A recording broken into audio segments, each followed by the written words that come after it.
ગુજરાતમાં આપનું સ્વાગત છે।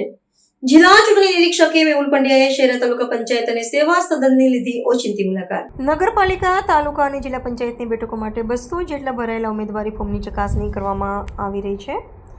જિલ્લા ચૂંટણી નિરીક્ષક મેહુલ પંડ્યાએ ઉમેદવારી પત્રો ચકાસણી પ્રક્રિયાનું ઝીણવટભર્યું નિરીક્ષણ કર્યું હતું। ચૂંટણી પ્રક્રિયામાં પારદર્શિતા જળવાય અને નિયમોનું ચુસ્ત પાલન થાય તે માટે ચૂંટણી અધિકારીઓને જરૂરી માર્ગદર્શન આપ્યું હતું। ફોર્મ ચકાસણી દરમિયાન કોઈ અનિચ્છનીય બનાવ ન બને તે માટે વહીવટી સ્તરે તકેદારી રાખવામાં આવી હતી।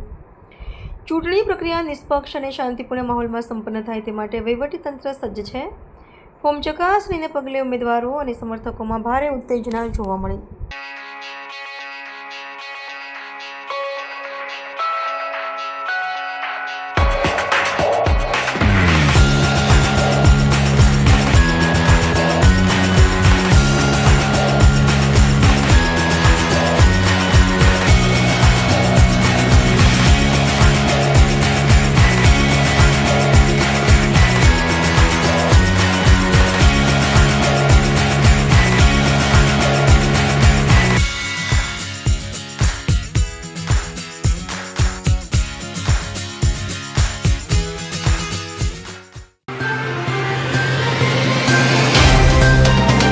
तो व्हाट्सएप, ट्विटर, फेसबुक, इंस्टा जहाँ भी आपका अकाउंट है, इसे शेयर बटन के द्वारा वहाँ पर शेयर करें।